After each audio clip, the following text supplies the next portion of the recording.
আবাসের ঘর না মেলায় মুখ্যমন্ত্রীর কনভয় থামিয়ে অভিযোগ। দলেরই দুই নেতার বিরুদ্ধে নালিশ প্রবীণ তৃণমূল কর্মীর। জলপাইগুড়িতে অস্বস্তিতে শাসকের।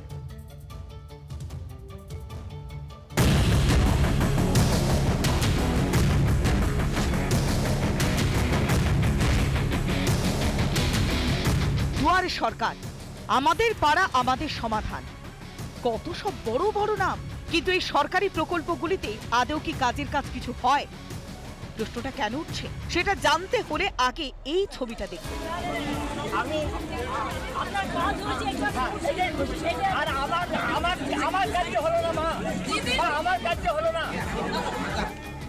দেখলেন, রাস্তার মাঝে রাজ্যের প্রশাসনিক প্রধানের পা ধরলেন এক বৃদ্ধ।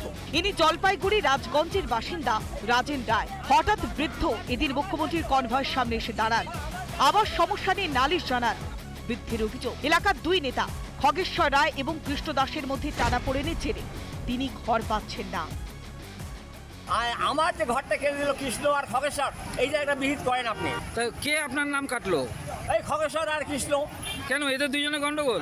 এদের দুজনে, ও বলছে ওর কথা, ও বলছে ওর কথা। কি বলছে?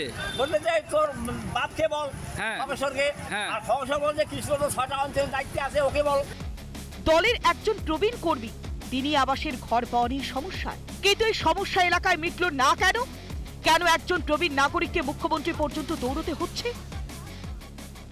এই লোক তার লোক এবং আমাদেরকে টাকা দাও। হয়তো তিনি টাকা দিতে পারছেন না, মুখ্যমন্ত্রীর সামনে সেটা বলতে পারলেন না, সেই জন্যই হয়তো তিনি পাননি। কারণ টাকা দিলে দুজনই তো এজেন্সি, যাকে টাকা দেবেন সেই বাড়ি দিয়ে দিবে। তিনি টাকা দেননি বলে তার বাড়ি হয়নি।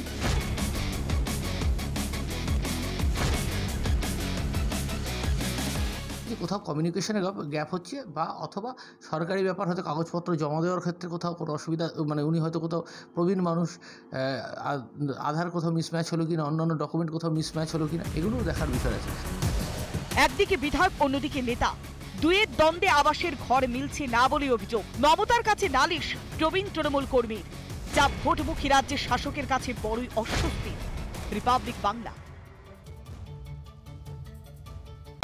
নানা ধরনের কন্টেন্ট দেখার জন্য লাইক করুন, শেয়ার করুন আমাদের ফেসবুক পেজ, সাবস্ক্রাইব করুন আমাদের ইউটিউব চ্যানেল। পাশাপাশি অন্যান্য ব্রেকিং নিউজের জন্য অবশ্যই চোখ রাখুন রিপাবলিক বাংলায়।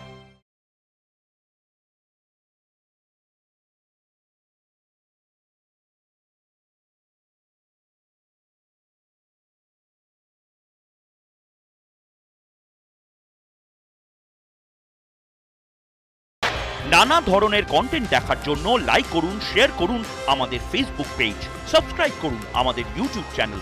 পাশাপাশি অন্যান্য ব্রেকিং নিউজের জন্য অবশ্যই চোখ রাখুন রিপাবলিক বাংলায়।